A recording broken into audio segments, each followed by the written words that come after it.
প্রিয় দর্শক, আপনাদের সবাইকে আমন্ত্রণ জানাচ্ছি আমাদের সাপ্তাহিক আয়োজন যে কথা কেউ বলেন অনুষ্ঠানে। দর্শক, আমরা প্রত্যেকেই দেখতে পাচ্ছি যে আবারও ডেঙ্গু চোখ রাঙাচ্ছে। গত বছরের ডেঙ্গুর ভয়াবহতা কিন্তু আমাদেরকে এবার আতঙ্কিত করে।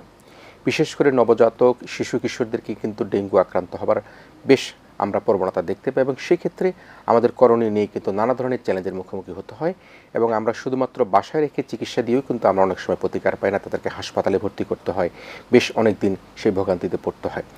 এবং সেই কারণের জন্য আজকে আমরা আমাদের যে আলোচনা, সেই আলোচনার বিষয় সেটি ঠিক করেছি যে ডেঙ্গু প্রতিরোধে করণীয় কী, এবং সেক্ষেত্রে শিশু কিশোরদের জন্য কি করা যেতে পারে। এবং এটি নিয়ে আলোচনা করবার জন্য আজকে আমাদের সাথে অত্যন্ত একজন অভিজ্ঞ চিকিৎসক উপস্থিত হয়েছেন।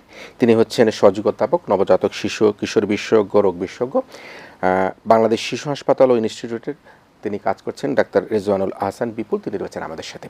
ডাক্তার রেজওয়ানুল আহসান বিপুল, আপনাকে স্বাগত জানাচ্ছি আমাদের আজকের আয়োজনে উপস্থিত থেকে। এই ডেঙ্গুর যে ভয়াবহতার তার প্রতিরোধ নিয়ে করণীয় হিসাবে আমাদেরকে আপনার পরামর্শ এবং একই সাথে দর্শকদেরকে তার প্রতিকার নিয়ে বা সচেতন হবার জন্য আজকে আমাদের এখানে আসবার জন্য আমরা যে বিষয়টি প্রথমত বলতে চাই যে নিশ্চয়ই আপনিও অবগত আছেন, আমাদের দেশের সকল মানুষ অবগত আছে, গত বছর যে ডেঙ্গুর ভয়াবহতা ছিল, এবারও কিন্তু সেই ডেঙ্গুর ভয়াবহতার দিকে যাবে কিনা সেটি নিয়ে কিন্তু আমাদের মধ্যে একটা শঙ্কা তৈরি হয়েছে। তবে এর মধ্যে আমরা যখন নবজাতকদেরকে আক্রান্ত হতে দেখি তখন কিন্তু বাবা মা বেশ দুশ্চিন্তাগ্রস্ত হয়ে পড়ে। যারা একটু বয়স্ক বা যারা একটু কিশোর, তাদের পক্ষে কিন্তু সম্ভব হয় যে তার শরীরের ব্যথার কথা বলা, তার নিজের অস্বস্তির কথা বলা, কিন্তু একজন নবজাতক কিন্তু সেই বিষয়ে হয়তোবা তার কান্নাকাটি কথাটা সে তার অনুভূতি ব্যক্ত করতে পারে না। তো নবজাতকের যদি ডেঙ্গু আক্রান্ত হয় বা ডেঙ্গু আক্রান্ত হচ্ছে কি না, কীভাবে হচ্ছে, তার অভিভাবকরা বা পিতামাতারা কীভাবে বুঝবেন এবং করণীয় কী হতে পারে? ধন্যবাদ। চমৎকার একটা সময়োপযোগী অনুষ্ঠানে আমন্ত্রণ জানানোর জন্য কর্তৃপক্ষকে ধন্যবাদ, টিএন বাংলাকেও ধন্যবাদ। আসলে গত 2018 থেকে যদি আমরা দেখি, 2018 সাল থেকে কিন্তু প্রকোপটা, ডেঙ্গু প্রকোপটা মারাত্মক আকার, এবং গত বছর কিন্তু সেটাকেও ছাড়িয়ে গিয়েছিল, ডেঙ্গু যে মহামারীটা আকারে ছড়িয়ে পড়েছিল। এবং এক্ষেত্রে অনেক আমাদের প্রায় 1,500-1,500-এর উপর গত বছর আমাদের মৃত্যুর সংখ্যা ছিল 1,000-এর উপর। কিন্তু বর্তমানে আমরা এখন পর্যন্ত যেই প্রকোপটা চলছে, আপনি যেটা বলছেন চোখ রাঙানি ব্যাপারটা, আসলে আমাদের মৌসুমটা কিন্তু শুরু হয়ে গেছে, ডেঙ্গুর মৌসুমটা, যেটা আমরা বলে থাকি জুলাই থেকে সেপ্টেম্বর পর্যন্ত। অনেক সময় কিন্তু এটা এক্সটেনশন করে এখন অক্টোবর নভেম্বর পর্যন্ত যাচ্ছে। দ্যাটস ওয়াই আমাদেরকে এখন থেকে কিন্তু প্রিকশন বা প্রতিরোধ যেটা নেওয়া উচিত সেটা আমাদেরকে অবশ্যই নিতে হবে। এখন আমরা যারা শিশু বিশেষজ্ঞ আছি, আমরা কিন্তু এখন থেকে ডেঙ্গু রোগী পাওয়া শুরু হচ্ছে, এবং এটা এখন আমাদের হাসপাতালের পরিপ্রেক্ষিতে আমি যদি বলি তাহলে 2 থেকে 3টা রোগী আমরা পাচ্ছি। তার মানে এটা যদি গতবারের মতো যদি ব্রেকআউট হয় তাহলে কিন্তু আরও সংখ্যাটা আরও ছাড়িয়ে যেতে পারে। সে কারণে আমাদের প্রতিরোধ ব্যবস্থাটা সেভাবে নেওয়া উচিত। এখন আপনি যেটা খুব দারুণ একটা বিষয় একটা ফোকাস করেছেন, যেটা হচ্ছে নবজাতকদের যখন ডেঙ্গু হয়। আসলে নবজাতকরা আমরা দেখেছি যে নবজাতকদের ওই মৃত্যুর সংখ্যাটা, আমরা পরিসংখ্যান অনুযায়ী যদি বলি যে নবজাতকের মৃত্যুর সংখ্যাটা ডেঙ্গুতে আক্রান্ত হয়ে এটার সংখ্যাটা কিন্তু খুব কম ছিল, যেটা আমি যদি বলি যে এটা আল্লাহ প্রদত্ত বা গড গিফটেড। কিন্তু 6 মাসের বয়স থেকে শুরু করে প্রায় 18-19 বছর বয়সের বাচ্চাদের বেশি আসলে আক্রান্ত ছিল, এবং মৃত্যুর হারও যাদের কোমরবিডিটি ছিল, বেশিরভাগ ক্ষেত্রে কোমরবিডিটি বলতে আমরা বুঝি যাদের শারীরিক অন্যান্য জটিলতা থেকে থাকে, যেমন লিউকেমিয়া রোগী বা ব্লাড ক্যান্সারের রোগী থাকে, যারা ডাউন সিনড্রোম বা মেন্টালি একটু ডিসঅর্ডার যে বাচ্চাগুলো থাকে, যাদের বডি ইমিউনিটিটা কম থাকে, তারাই কিন্তু আক্রান্ত হলে ওদের কোমরবিডিটির সংখ্যাটাও বেড়ে যাচ্ছিল। কিন্তু এখন নবজাতকের প্রেক্ষিতে আমাদের আসলে একজন ডেঙ্গু আক্রান্ত রোগী বাচ্চা, ধরেন স্তন্যদায়ী বাচ্চা বা ডেলিভারি হওয়ার পর মায়ের যদি ডেঙ্গু হয়ে থাকে তখন নবজাতকের ডেঙ্গু হয়ে থাকে। তবে এই ক্ষেত্রে নবজাতকদের ক্ষেত্রে ডেঙ্গুর মতোই সিমটমের মতোই, যেটা আমরা লক্ষণ বলে থাকি যে জ্বর আসে সেটা, এবং বাচ্চা নবজাতক অনেক সময় খাওয়া দাওয়া ছেড়ে দেয়। এবং আরেকটা জিনিস হচ্ছে, যদি ডেঙ্গুতে সিভিয়ার পর্যায়ে আক্রান্ত হয় নবজাতকের, যেটা আমরা ইউরিন আউটপুট বলি বা প্রস্রাবের হার, সেটা কিন্তু কমে যায়, এবং সে কিন্তু রিল্যাক্টেন্ট বা বুকের দুধ খাওয়ার প্রবণতাটাও কমিয়ে দিচ্ছে। এইগুলো লক্ষণ দেখে কিন্তু আমরা আসলে শনাক্ত করে থাকি, এবং মায়ের পজিটিভ থাকলে অনেক সময় দেখা যায় যে ডেঙ্গু নবজাতকের পজিটিভ হচ্ছে। এবং এই ক্ষেত্রে আমরা যদি প্রপারলি প্রিকশনটা নিতে পারি তাহলে তেমন কিছু দরকার নেই, শুধু মায়ের বুকের দুধের উপরেই আমরা রাখি, এবং বুকের দুধের সাথে সাথে যাতে খাবারটা এনশিওর করি। যদি খুব বেশি পরিস্থিতি খারাপ হয়, বাচ্চাও যদি সংখ্যা যুক্ত হয়ে পড়ে, তখন আমরা তাকে হাসপাতালে ভর্তি হওয়ার পরামর্শ দিয়ে থাকি। এক্ষেত্রে ধরুন দেখা গেল যে মা ডেঙ্গুতে আক্রান্ত হলো, আমরা যদি ব্লাড টেস্টে দেখা গেল এখনও নবজাতকের সে ডেঙ্গু আক্রান্ত হয়নি, তাহলে মা এবং শিশুকে কি একসাথে রাখা যাবে কিনা বা সেই ক্ষেত্রে কি ম্যানেজমেন্ট হতে পারে? চমৎকার একটা বিষয়, কারণ হচ্ছে ডেঙ্গু আসলে কোনো ছোঁয়াচে রোগ না। একটা মশা আপনাকে কামড় দেওয়ার পর সেই মশাটা যদি অন্য কাউকে কামড় দেয়, তাহলে সেই ইনফেক্টেড মশাটাই কিন্তু ডেঙ্গু রোগ ছড়ায়। সেজন্য মা যদি ডেঙ্গু হয় এবং বাচ্চাকে, নবজাতককে মায়ের বুকে দুধ পান করিয়ে যদি আমরা প্রপার মশারির ভিতরে, আমরা যে ছোট ছোট মশারি পাওয়া যায় সেখানের মধ্যে রাখতে পারি, তাহলে কিন্তু আসলে আমরা এবং মশা যাতে বাসার মধ্যে না থাকে সেটা যদি আমরা এনশিওর করতে পারি, তাহলে কিন্তু আসলে আর নবজাতক আক্রান্ত হওয়ার সংখ্যাটা কমে যায়। এবং মা বুকে দুধ পান করলে যে নবজাতকের ডেঙ্গু হবে, সেটা কিন্তু সম্পূর্ণ ভ্রান্ত একটা ধারণা। মানে এটা কোনো সংক্রামক ব্যাধি নয়, না, সে কারণে এটা যদি হচ্ছে- মা আক্রান্ত হয় সেই ক্ষেত্রে তাকে প্রপারলি ম্যানেজ করে মা যদি থাকে তার নবজাতককে নিয়ে, তাহলে নবজাতকের ডেঙ্গু আক্রান্ত হওয়ার সেই সংখ্যাটা হয়তো থাকে। এই যে আমরা বুঝলাম যে এই নবজাতক আক্রান্ত হবার প্রবণতা একেবারেই কম, হয়তোবা যারা একটু শিশু কিশোর তাদের আক্রান্ত হবার প্রবণতা আমরা বেশি দেখতে পাই। এখন একজন শিশু কিশোর বা একজন পূর্ণবয়স্ক মানুষ তারা কিভাবে বুঝতে পারবেন যে আসলে তিনি ডেঙ্গু আক্রান্ত কিনা? কারণ আমরা সর্দি কাশি জ্বর কিন্তু আমাদের দেখেন বছরব্যাপী নানা কারণে চলতেই থাকে, একটা মৌসুমি বলা হয় শীত জ্বর, গরমও জ্বর চলতে থাকে। এখন ডেঙ্গু আক্রান্ত হয়েছে কিনা সেটি কিভাবে বুঝতে পারবে? আমাদের প্রথমে মাথায় রাখতে হবে আমাদের ডেঙ্গুর সময়কালীনটা, যে কখন থেকে আমাদের ডেঙ্গুর মৌসুমটা শুরু হচ্ছে। এটা দেখা যাচ্ছে প্রচণ্ড গরমের মাঝখানে হঠাৎ করে একটা বৃষ্টি হয়, বৃষ্টির পরে আবার কিন্তু প্রচণ্ড গরম পড়তে থাকে। এই সময়কালটা আমাদের প্রত্যেক অভিভাবককে মাথায় রাখতে হবে, এবং সেটা সময়কালও নির্দিষ্ট করে দেওয়া হয়েছে যে জুলাই থেকে সেপ্টেম্বর, অক্টোবর, অনেক সময় নভেম্বর পর্যন্ত। এই সময় জ্বর থাকলে এবং ঠান্ডা কাশি থাকলে শিশুদের, বিশেষ করে আমি যদি 6 মাসের পর থেকে বলি, 6 মাসে এবং যারা স্কুল গোয়িং শিশু আছে তাদের ক্ষেত্রে বলি, এক্ষেত্রে একটু সাবধানতা অবলম্বন করতে হবে। এবং জ্বরের এই লক্ষণগুলো সেম কিন্তু আপনি যে ফ্লু এর কথা বললেন, যে ছোঁয়াচে যে ইনফ্লুয়েঞ্জা, যে ফ্লু হয় আমাদের, যে প্রচণ্ড জ্বর, তারপর ঠান্ডা কাশি, এগুলা কিন্তু এই গতবারের প্রকোপে কিন্তু সেম কিন্তু লক্ষণ দেখা গিয়েছিল। এবং সেক্ষেত্রে দেখা গিয়েছিল ঠান্ডা কাশি নিয়ে আসছে এবং আমরা ডেঙ্গু পরীক্ষা করছি, পজিটিভ হচ্ছে। সো এই কারণে আমাদেরকে একটু চিকিৎসকের পরামর্শ নিতে হবে। প্রচণ্ড জ্বর, সাথে যদি বাচ্চা যদি বেশি কান্নাকাটি করে, খাওয়া দাওয়া ছেড়ে দেয়, তারপর হচ্ছে বাচ্চা যেগুলো শিশু বাচ্চা তারা তো আর মাথা ব্যথা কথা বলতে পারবে না, কিন্তু স্কুল গোয়িং যারা আছে তারা প্রচণ্ড মাথা ব্যথা, চোখের পিছনে ব্যথা, এই লক্ষণগুলোর কথা বলবে। এবং অনেক সময় বিপদচিহ্ন দেখা দিলে কিন্তু দেরি করা যাবে না, এবং বিপদচিহ্নগুলোর কথাও আমরা অবশ্যই আলোচনা করব। এক্ষেত্রে আমাদের এই মৌসুমটাতে জ্বর আসার পরিপ্রেক্ষিতে আমরা যে প্রথম 3 দিনের মাথায়, আমি আবার বলি যে প্রথম 3 দিনের মাথায় যে ডেঙ্গু পজিটিভ NS1 অ্যান্টিজেন আমরা বলি, সে পরীক্ষাটা কিন্তু করে ফেলা ভালো। সেক্ষেত্রে আমরা শঙ্কামুক্ত হয়ে যাই যে আপনার শিশুর ডেঙ্গু হয়নি। তখন আমরা নর্মাল যে ভাইরাস জ্বরের ট্রিটমেন্ট আছে সেটাই আমরা অ্যাডভাইস করে থাকি। এই যে NS1 যে টেস্টটি বললেন, সেই টেস্টটি কয়দিনের মধ্যে করতে হবে? প্রথম 3 দিন, জ্বরের প্রথম 3 দিনের মাথায় 72 আওয়ার্স। আর যদি কেউ খেয়াল করতে না পারলো, দেখা গেল তো 4-5 দিন হয়ে গেল, তখন আরেকটা পরীক্ষা আছে যেটা 5 দিনের মাথায় করি আমরা, জ্বরের 5ম দিনের মাথায়। এই ক্ষেত্রে এটাকে আমরা বলি ICT ফর ডেঙ্গু, যেটা হচ্ছে ডেঙ্গু ইমিউনোগ্লোবিউলিন M, IgG এবং IgM, এই দুটো পরীক্ষা করে আমরা শনাক্ত করে থাকি। তার মানে এই দুইটা টেস্ট করলেই কিন্তু ডেঙ্গুটা আমরা বুঝতে পারি যে ডেঙ্গু সম্ভব হচ্ছে। এখন ওই কোন ধরনের রোগীরা, আপনি বলছিলেন যে যাদের কমোরবিডিটি আছে তারা বেশি ঝুঁকিতে পড়ে থাকে, এখন ঝুঁকিতে পড়ে যাওয়া রোগীদের ক্ষেত্রে অথবা প্রাথমিক চিকিৎসার ক্ষেত্রে কি করা যেতে পারে? ধন্যবাদ। ঝুঁকিতে পড়া রোগীদের ক্ষেত্রে আমাদেরকে সবসময় আলট্রা এক্সট্রা যে প্রিকশন সেটা আমাদেরকে নিতে হবে, এবং এদেরকে কোনোভাবে অবহেলা করা যাবে না। এবং জ্বরের প্রথম 3 দিনের মাথায়, চতুর্থ এবং পঞ্চম দিনে যদি কোনো বিপদচিহ্ন দেখা না যায়, তাহলে বিপদচিহ্নের পরে আমরা কিন্তু নিশ্চিন্ত হয়ে যাই যে শিশুটা ওভারকাম করে আসছে ডেঙ্গু থেকে। কিন্তু প্রথম 3 দিনের মাথায় পরে, চতুর্থ এবং পঞ্চম দিন যাদের কোমরবিডিটি আছে এবং কিছু বিপদচিহ্ন আছে, এক্ষেত্রে যদি প্রচণ্ড পেটে ব্যথা হয়, ক্রমাগত বমি হয়, তারপর হচ্ছে শ্বাসকষ্ট হয় বা প্রস্রাব কমে যায়, এক্ষেত্রে কিন্তু আর দেরি করা যাবে না, এবং অবশ্যই হাসপাতালে ভর্তি করে চিকিৎসা নিতে হবে। এক্ষেত্রে আমরা বলি যে তৃতীয় দিনের মাথায় অনেকে আমাদের ভ্রান্ত ধারণা আছে জ্বর কমে গেলে আমরা কিন্তু উদাসীন হয়ে পড়ি, এই জিনিসটা কিন্তু আমাদের হওয়া যাবে না। চতুর্থ এবং পঞ্চম দিন খুব সাবধানতার সাথে লক্ষ্য করতে হবে শিশুর হাত পা ঠান্ডা হয়ে যাচ্ছে কিনা, শিশুর শ্বাসকষ্ট হচ্ছে কিনা, শিশুর প্রচণ্ড পেটে ব্যথা করছে কিনা, বা প্রস্রাবের আউটপুট যেটা আছে সেটা কমে যাচ্ছে কিনা, সেটা আমাদেরকে অবশ্যই খেয়াল করতে হবে। এবং এগুলো দেখা যাওয়ার সাথে সাথে কিন্তু আর বাসায় বসে থাকার অবকাশ নেই, এবং অবশ্যই আপনি আপনার শিশুকে হাসপাতালে, নিকটস্থ হাসপাতালে ভর্তি করাতে হবে।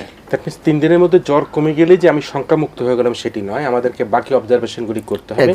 এবং বাসায় রেখে চিকিৎসা করবার ক্ষেত্রে আমরা যেটা জানি প্রাথমিকভাবে, বেশি করে ফ্লুইড খাওয়াতে হবে, শরবত খাওয়াতে হবে, স্যালাইন ওয়াটার খাওয়াতে হবে, এছাড়া আর কোনো ম্যানেজমেন্ট আছে কিনা? এই ক্ষেত্রে হচ্ছে আমরা প্রথমে বলি যে আপনার যে কোনো ভাইরাস জ্বরের চিকিৎসা হচ্ছে কিন্তু সেম। আমরা প্যারাসিটামল জাতীয় ওষুধ খাওয়াতে বলি, সাথে হচ্ছে আমরা যে প্রচুর তরল খাবারের কথা আপনি বলেছেন সে তরল খাবারটা কথা বলতে বলি। আরেকটা জিনিস আমরা লক্ষ্য করতে বলি যে এই বিপদ চিহ্নগুলো দেখা যাচ্ছে কিনা, প্লাস আপনার বাচ্চার প্রস্রাব আউটপুট বা ইউরিন আউটপুটটা ঠিকমতো হচ্ছে কিনা।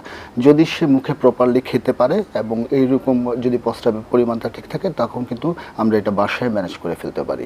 তো আমাদেরকে খুব সচেতন থাকতে হবে কয়েকটা মাস, যে এই 3 দিন জ্বরের পরে চতুর্থ এবং পঞ্চম দিনটা বিশেষ করে একটু রিস্ক পিরিয়ড, এবং এই চতুর্থ এবং পঞ্চম দিনটা আমাদেরকে অবশ্যই খেয়াল রাখতে হবে আমি যে বিপদচিহ্ন কথাগুলো বারবার বলছি সেগুলোর দিকে। ওই যে প্ল্যাটলেট কমে যায়, আমরা যেটা দেখি, বলা হয় যে রক্তের প্ল্যাটলেট কমে যায়, কখন একজন এই ডেঙ্গু আক্রান্ত রোগীকে রক্ত দেবার প্রয়োজন হয়? ধন্যবাদ। রক্ত সবসময় আমাদের দিতে হয় না। আমরা যখন আইসিইউ ম্যানেজমেন্ট করি তখন আমাদেরকে ব্লাড বা প্লাজমা সল যেটা আমরা বলি, আমরা কলোয়েডাল সলিউশন দিয়ে ম্যানেজ করি। কিন্তু প্রথম দিকে আমাদের যে চিকিৎসা ব্যবস্থাটা আছে, একটা ডেঙ্গু যদি বিপদচিহ্ন দেখা যায় তাহলে আমরা ডেক্সট্রোজিন নর্মাল স্যালাইন যেটা বলি সেটা দিয়ে আমরা শুরু করি।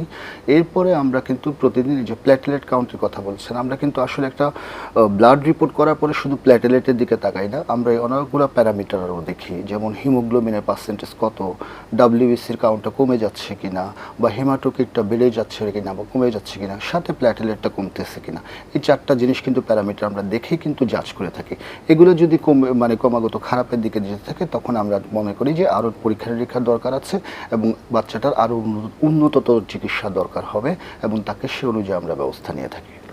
ওই ক্ষেত্রে যেমন আমাদের এখন তো সারা দেশে নানা চিকিৎসা ব্যবস্থা, সরকার কমিউনিটি ক্লিনিক করেছে, দেশে অনেক হাসপাতাল রয়েছে, সরকারি হাসপাতাল রয়েছে।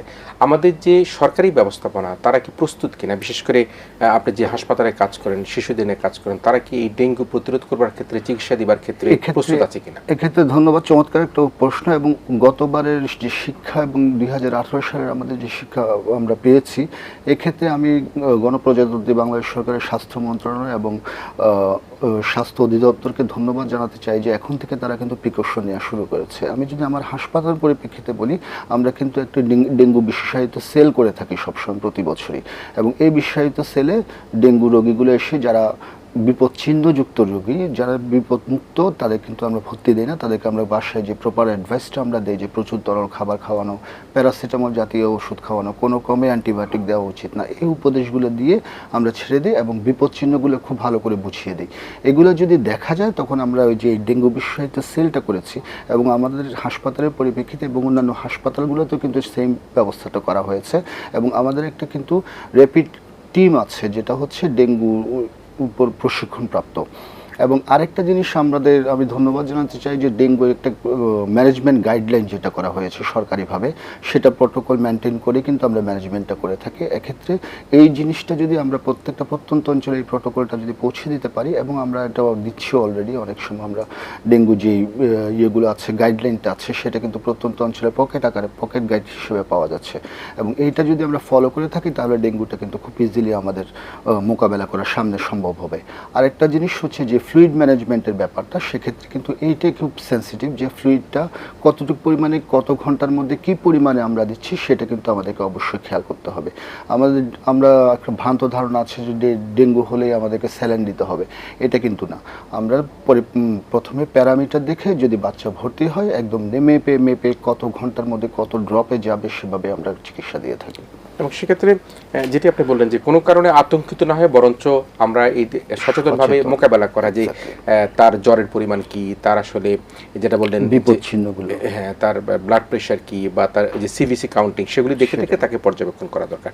এখন যেটি হচ্ছে, যদিও এটি একজন চিকিৎসক হিসাবে আপনার এরিয়ার বাইরে, তবু আমি যেহেতু আমরা সচেতন নাগরিক হিসাবে বলতে চাই, সেটি হচ্ছে যে এই ডেঙ্গুর জন্য তো মূলত প্রধানত হচ্ছে যে আমাদের যে মশাবাহিত যেটি, সেটি তো দায়ী। তা আমাদের যারা বাসা বাড়িতে অবস্থান করছেন, আমরা দেখছি সিটি কর্পোরেশন নানা রকম ব্যবস্থা করছে, স্বাস্থ্য মন্ত্রণালয় ব্যবস্থা করছে, একজন নাগরিককে আসলে ডেঙ্গু প্রতিরোধ করবার ক্ষেত্রে, ডেঙ্গু মশা থেকে বিপদমুক্ত থাকবার জন্য, ঝুঁকিমুক্ত থাকবার জন্য আপনি একজন সচেতন নাগরিক হিসেবে আপনার কি পরামর্শ? ধন্যবাদ। আসলে আমি বলবো যে যে কোনো মহামারী বা আউটব্রেক হোক, আমাদের কিন্তু এটা একটা সম্মিলিত প্রচেষ্টায় আমি কিন্তু একজনের উপর চাপিয়ে দিলে হবে না। আমি যদি সিটি কর্পোরেশনকে দায়ী করি বা অন্য কাউকে দায়ী করি, সেটা কিন্তু আমাদের উচিত হবে না। আমি কতটুকু সচেতন সেটা আমাকে বুঝতে হবে, এবং এক্ষেত্রে সচেতনতা বৃদ্ধির লক্ষ্যে কিন্তু লিফলেট, পোস্টার ইত্যাদির মধ্যে কিন্তু প্রচারণা শুরু হয়ে গেছে। এবং আপনি বাসাবাড়ি, আপনি যেখানে থাকেন সে বাসাবাড়ির দায়িত্ব কিন্তু সরকার বা সিটি কর্পোরেশন নেবে না। আপনার বাসার আঙ্গিনাটা পরিষ্কার রাখার দায়িত্ব আপনার। আপনি যখন বাইরে থেকে বাসার বাইরে থেকে বাইরে যাচ্ছেন, তখন আপনার যে বাথরুমের কমোড আছে সেটা আপনাকে ঢেকে রাখার দায়িত্ব আপনার। আপনার ফুলের দানির যে পানিটা আছে সেটা পরপর 3 দিন করে পরিষ্কার করার দায়িত্ব আপনার। আপনার ফ্রিজের পানিতে যেটা জমতেছে, যেটা আমরা জানি যে বদ্ধ মশা আসলে ডিম পারে, ডেঙ্গু মশা ডিম পারে বদ্ধ পানিতে, এই বদ্ধ পানি পরিষ্কার করার দায়িত্ব কিন্তু আপনার। এবং আপনার আশেপাশে যে কনস্ট্রাকশনের কাজগুলো হচ্ছে, এখন যেহেতু বৃষ্টি হচ্ছে, তো সেই কনস্ট্রাকশনের পানিটা যাতে নিষ্কাশনের ব্যবস্থা করে, তারা সেখানে যারা কর্তব্যরত দায়িত্বপ্রাপ্ত যারা আছেন তাদেরকে অবশ্যই সচেতন হতে হবে। এবং এইদিকে যদি আমরা সম্মিলিতভাবে মোকাবেলা করি, তাহলে আসলে ডেঙ্গু আমাদের জন্য চোখ রাঙানোর কিছু নেই। যারা সুবিধাভোগী তারা হয়তোবা সাথে সাথে হাসপাতাল যেতে পারছে, একবারে প্রান্তিক যারা গ্রামে থাকেন তাদের জন্য হয়তোবা গভীর রাত বা যে কোনো সময় হাসপাতালে রোগীকে স্থানান্তর করা সম্ভব না। সেক্ষেত্রে তিনি এই ডেঙ্গুর মৌসুমে তার নিজের কাছে কি ধরনের ওষুধ বাসায় রাখতে পারেন, কি ধরনের স্যালাইন বাসায় রাখতে পারেন, যেহেতু প্রাথমিক ম্যানেজমেন্টটা হচ্ছে জ্বর হলেই আমাদের একটা অ্যান্টিবায়োটিক খাওয়ানোর প্রবণতা। এটা কিন্তু আমি প্রথম 5 দিনে মফস্বলে বেশি দেখতে পাই, হঠাৎ করে প্রেসক্রিপশনে অ্যান্টিবায়োটিকটা কোনো ক্রমে দেওয়া যাবে না। এবং যেগুলো ব্যথাজনিত ওষুধ, অনেক সময় দেখা যায় যে জ্বর কমানোর জন্য ডাইক্লোফেনাক জাতীয় বা ব্যথা জাতীয় যে ওষুধগুলো আছে, জ্বর কমানোর জন্য ওই জাতীয় ওষুধ, এগুলো কোনো ক্রমে ব্যবহার করা যাবে না। এবং শুধুমাত্র প্যারাসিটামল জাতীয় ওষুধ আমরা জ্বরের যেটা খেয়ে থাকি সেটা খাবে। এবং প্রচুর তরল খাবারের ব্যবস্থা, যেটা গ্রামাঞ্চলে আমরা পাই, যে ডাবের পানি, খাবার স্যালাইন, চিড়া ভিজানো যে চিনি দিয়ে আমরা খাই, সেটাও কিন্তু খুব ভালো একটা খাবার। বা সাদা পানি, নর্মাল পানি ঘন ঘন খাবে। এবং জ্বর আসলে গায়ে কুসুম গরম পানি দিয়ে শরীরটা বারবার মুছে দিবে। এবং তার মুখের খাবার যদি ঠিক থাকে, তাহলে কিন্তু বিপদ যেটা আমি বলেছি সেটা কিন্তু সংক্রমিত হওয়ার সম্ভাবনা কম। এবং এই ক্ষেত্রে মফস্বলে যারা, তারা প্যারাসিটামল জাতীয় ওষুধ, খাবার স্যালাইন, ডাবের সংস্থান করে রাখতে পারে বাসায় জ্বর আসলে। এবং চিড়া ভিজানো যে চিনি দিয়ে আমরা খাই আমরা বিশেষ করে, সেই জিনিসটাও কিন্তু অত্যন্ত উপকারী এই ডেঙ্গুর ক্ষেত্রে। সাথে ফলের রস খুবই ইম্পর্টেন্ট একটা জিনিস, সেই ফলের রসটা আমরা ব্যবস্থা রাখলে আমাদের কিন্তু আমরা প্রত্যন্ত অঞ্চলে এই ডেঙ্গুকে আমরা নর্মাল ভাইরাস জ্বর হিসেবে প্রতিরোধ করতে পারবো। একেবারে সবশেষে আলোচনা যদি আসি, যদিও আমরা এই ধরনের সংখ্যায় আমরা এখনো পর্যন্ত পড়িনি, তবুও যদি পড়ে যাই, তাহলে আপনি বলছেন যে হাসপাতাল প্রস্তুত আছে, আমাদের সকলের মধ্যে সচেতনতা তৈরি করতে হবে এবং 3 দিনের জমা পানি একদিনে ফেলে দিতে হবে এবং সকলকে নিজের আঙ্গিনা পরিষ্কার রাখতে হবে। এই সব মিলিয়ে যদি আপনি আমাদের দর্শকদের সর্বশেষ কোনো পরামর্শ, একদিকে চিকিৎসা আর একদিকে সচেতনতা, আপনার বিশ্লেষণ কী রয়েছে? ধন্যবাদ। আমি প্রথমে সচেতনতা হচ্ছে, আমি জ্বর আসলে আমি প্রথম 3 দিন একটু খেয়াল করব, 3 দিনের মাথায় আমরা প্যারাসিটামল জাতীয় ওষুধ ব্যবহার করব এবং কোনো ক্রমেই অ্যান্টিবায়োটিক খাওয়াবো না। এবং প্রচুর পরিমাণে তরল খাবারটা আমরা এনশিওর করব। সাথে অভিভাবকদের প্রতি উপদেশ, আপনারা যারা বাচ্চাদেরকে অবশ্যই মশারির ভিতরে রাখবেন। যারা স্কুলে যাচ্ছে তাদেরকে ফুল হাতা স্লিভের জামা কাপড় পরানো ভালো এই ডেঙ্গু মৌসুমে। এখন যেহেতু গরম পড়েছে, তাহলে সুতির কাপড় আমাদের ব্যবহার করতে হবে। এবং প্রচুর পরিমাণে পানি খাওয়ানো বা তরল খাবার খাওয়ানো, এটা একটু নিশ্চিত করতে হবে। এবং জ্বর আসলে প্যারাসিটামল জাতীয় ওষুধ। এবং বিপদ চিহ্নগুলো যেগুলো আছে, সেগুলো যদি 3 দিনের মাথায় আমাদের কিন্তু উদাসীন হলে চলবে না। এবং এই 3 দিনের পরবর্তী চতুর্থ এবং পঞ্চম দিন আমাদের এই বিপদ চিহ্নগুলো দেখা যাচ্ছে কিনা সেটা কিন্তু খেয়াল রাখতে হবে। এটা যদি আমরা খেয়াল রাখি, তাহলে আমরা খুব সহজেই ডেঙ্গুটা মোকাবেলা করতে পারবো। হ্যাঁ, ভীষণ ধন্যবাদ জানাচ্ছি আজকের আমাদের আয়োজন অতিথি ডাক্তার রেজওয়ানুল হাসান বিপুল, যিনি শিশু বিশেষজ্ঞ এবং কিশোর রোগ বিশেষজ্ঞ হিসাবে কাজ করছেন। ডেঙ্গুর ভয়াবহতা যাতে আমাদের বাংলাদেশকে আবার কোনো আশঙ্কাজনক পরিস্থিতি ফেলে না দেয়, সেটি কিন্তু আমরা সবাই প্রত্যাশা করি এবং সেটার জন্য আমাদের সকলের সম্মিলিত প্রচেষ্টা দরকার, সকল শ্রেণী পেশার মানুষের অংশগ্রহণ দরকার। একদিকে সরকার যেভাবে কাজ করবে, সিটি কর্পোরেশন যেভাবে কাজ করবে, আমাদের লোকাল যে বডিগুলি রয়েছে কাজ করবে, সেখানে কিন্তু নাগরিক হিসেবে প্রত্যেকটি নাগরিক কিন্তু দায়িত্ব রয়েছে। সেই দায়িত্ব ক্ষেত্রে আমরা যদি সকলে একসাথে কাজ করি, তাহলে কিন্তু আমরা ডেঙ্গুকে প্রতিরোধ করতে পারবো। এবং যেটি আজকে আমাদের ডাক্তার রেজওয়ানুল হাসান বিপুল বললেন, তিনি বললেন যে যেটি অবহেলা না করে এই 3 দিনের মধ্যে টেস্ট করে ফেলতে হবে যদি প্রয়োজনে হাসপাতালে স্থানান্তর করতে হবে, চিকিৎসকের পরামর্শ নিতে হবে, তাহলে আমরা যে ভয়াবহতা গত বছর দেখেছি তার থেকে হয়তো আমরা মুক্তি পেতে পারবো। প্রিয় দর্শক, আপনারা এতক্ষণ আমাদের আজকের যে কথা কেবল অনুষ্ঠান দেখলেন, ডেঙ্গুর ভয়াবহতা প্রতিরোধ করতে অথবা ডেঙ্গু প্রতিরোধে আমাদের করণীয় নিয়ে কী হতে পারে, আপনাদের সবাইকে আবারও ধন্যবাদ জানাচ্ছি ডাক্তার রেজানুল হাসান বিপুল আপনাকে। প্রিয় দর্শক, আপনারা সবাই ভালো থাকবেন, সবাই মিলে ভীষণ ভালো থাকবেন।